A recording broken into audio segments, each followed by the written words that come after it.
Well, greetings to you all, and welcome to our daily walk through the scriptures. Good to have you on today.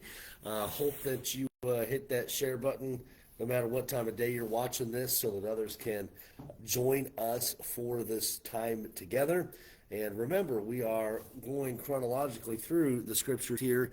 And so if you miss a day or you've missed some time, I would encourage you to go back and rewatch those so that you can get caught up. So that at the end of the year, you can say, hey, I've read through the Bible, I've listened to the Bible in its entirety in 2026. That's the goal, to work our way through the whole Bible. And so if you do miss a day, go back and rewatch it. I don't know if Facebook keeps these up for more than a month. I don't know. I think their policy had changed about that, so you might have to go to YouTube and look for those earlier episodes and readings. Have to go back on YouTube and look at that. Okay? All right, here we go. Hit the share button if you haven't already done so. Good to join you today. We had a wonderful time last night at church. Good Bible study as we work our way through Job, and just some powerful truths, I believe, last night that we uncovered and talked about for a little bit. I think that it was a blessing to my heart, and hopefully it was to the rest of our church family that was there. All right, here we go. Numbers chapter number 23. As we get going here today, Numbers chapter number 23. And note with me, verse number 1. Numbers 23, verse 1, the Bible says, "And Balaam said unto Balak, Build me here 7 altars, and prepare me here 7 oxen and 7 rams. And Balak did as Balaam had spoken, and Balak and Balaam offered on every altar a bullock and a ram. And Balaam said unto Balak, Stand by thy burnt offering, and I will go. Peradventure the Lord will come to meet me, and whatsoever he showeth me I will tell thee. And he went to an high place. And God met Balaam. He said unto him, I have prepared 7 altars, and I have offered upon every altar a bullock and a ram. And the Lord put a word in Balaam's mouth and said, Return unto Balak, and thus thou shalt speak. And he returned unto him, and lo, he stood by his burnt sacrifice, he and all the princes of Moab. And he took up his parable and said, Balak, the king of Moab, hath brought me from Aram out of the mountains of the east, saying, Come, curse me, Jacob, and come, defy Israel. How shall I curse whom God hath not cursed? Or how shall I defy whom the Lord hath not defied? For from the top of the rocks I see him, and from the hills I behold him. Lo, the people shall dwell alone, and shall not be reckoned among the nations. Who can count the dust of Jacob, and the number of the 4th part of Israel? Let me die the death of the righteous, and let my last end be like his. And Balak said unto Balaam, What hast thou done unto me? I took thee to curse mine enemies, and behold, thou hast blessed them altogether. And he answered and said, Must I not take heed to speak that which the Lord hath put in my mouth? And Balak said unto him, Come, I pray thee, with me into another place, for whence thou mayest see them.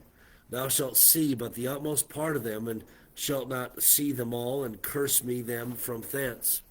And he brought him into the field of Zophim, to the top of Pisgah, and built 7 altars, and offered a bullock and a ram on every altar. He said unto Balak, Stand here by thy burnt offering, while I meet the Lord yonder. And the Lord met Balaam, and put a word in his mouth, and said, Go again unto Balak, and say thus.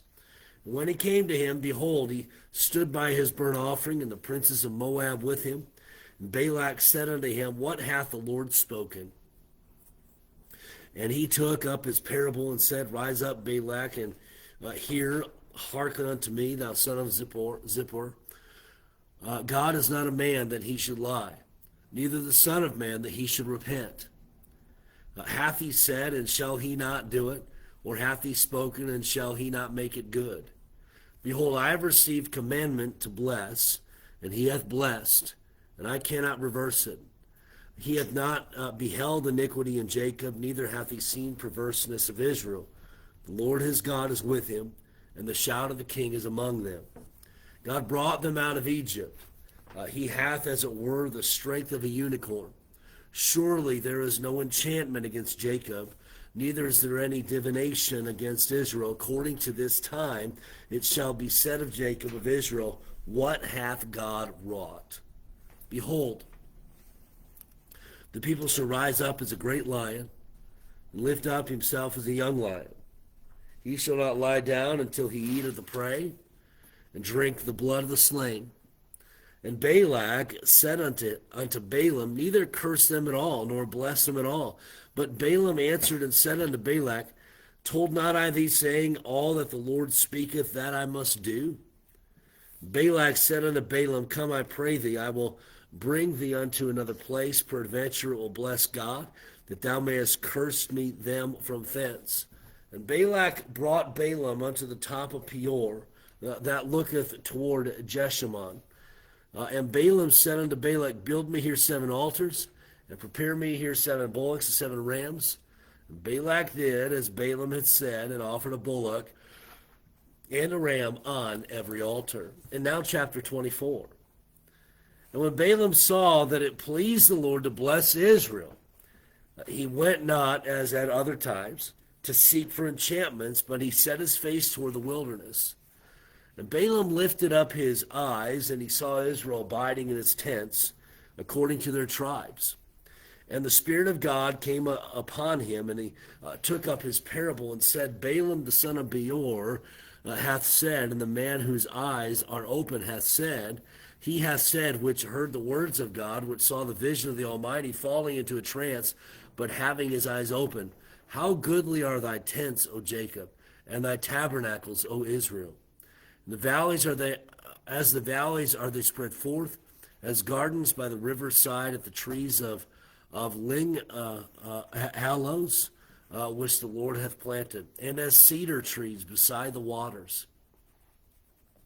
He shall pour the water out of his buckets, and his seed shall be in many waters, and his king shall be higher than Agag, and his kingdom shall be exalted. But God brought him forth out of Egypt.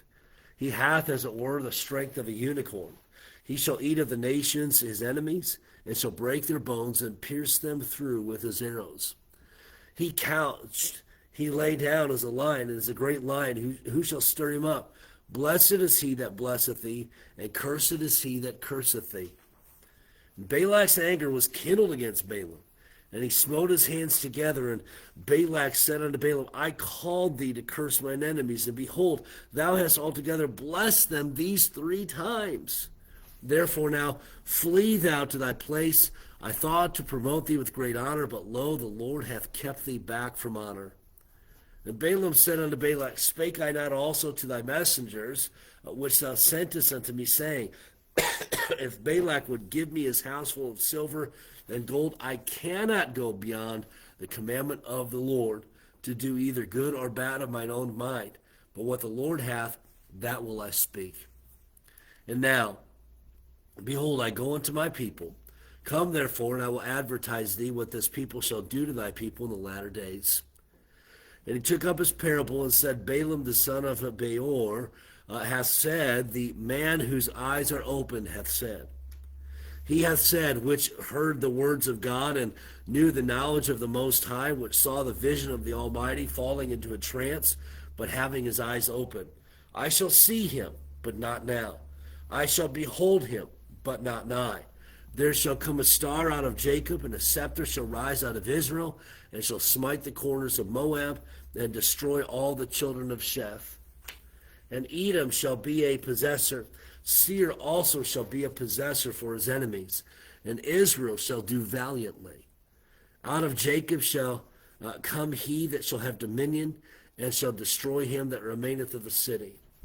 And when he looked on Amalek, he took up his parable and said, Amalek was the first of the nations, but his latter end shall be that he perish forever.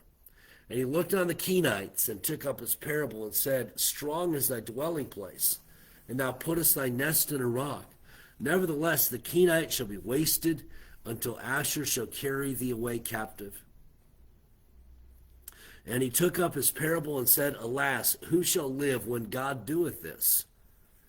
And ships shall come from the coast of Chittim, and shall affect Asher, and shall afflict Eber, and he also shall perish forever. And Balaam rose up and went, and returned to his place, and Balak also went his way. In chapter 25. And Israel abode in Shittim, and the people began to commit whoredom with the daughters of Moab. And they called the people unto the sacrifices of their gods, and the people did eat and bow down to their gods. And Israel joined himself unto Baal Peor, and the anger of the Lord was kindled against Israel. And the Lord said unto Moses, take all the heads of the people and hang them up before the Lord against the sun, that the fierce anger of the Lord may be turned away from Israel.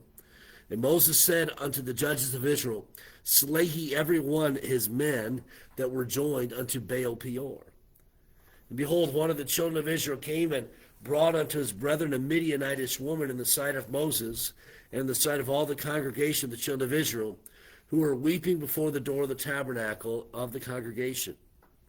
And when Phinehas, the son of Eleazar, the son of Aaron, the priest, saw it, he rose up from among the congregation, and took a javelin in his hand. And he went after the man of Israel into the tent, and thrust both of them through, the man of Israel and the woman through her belly. So the plague was stayed from the children of Israel. And those that died in the plague were 24,000. And the Lord spake unto Moses, saying, Phinehas, the son of Eleazar, the son of Aaron the priest, hath turned my wrath away from the children of Israel, while he was zealous for my sake among them, that I consumed not the children of Israel in my jealousy. Wherefore say, behold, I give unto him my covenant of peace, and he shall have it, and his seed after him, even the covenant of an everlasting priesthood, because he was zealous for his God, and made an atonement for the children of Israel. Now the name of the Israelite that was slain, even that was slain with the Midianitish woman, was Zimri, the son of Salu, a prince of a chief house of the Simeonites. And the name of the Midianitish woman that was slain was Cosbi, the daughter of Zur. He was head over people and of the chief house of Midian. And the Lord said unto Moses, saying, vex the Midianites and smite them. For they vex you with their wiles, wherewith they have beguiled you in the matter of Peor, in the matter of Cosbi, the daughter of a prince of Midian, their sister, which was slain in the days of the plague of Peor's sake. And with that, we will close today, and I will thank you so much for joining me for our time together in the Scriptures. Once again, hit the share button if you haven't already done so that others can keep up with our Bible reading schedule. And once again, thank you all so much for joining me today. Ingrid, thank you for watching. I love you and hope that you have a great day. Jody, good morning to you as well. Hope that you have a wonderful day as well. If you're watching this later on the day, be sure and comment. I do enjoy reading those comments throughout the day. Have a great day, everybody, and we'll touch base again for our walk through the Scriptures tomorrow.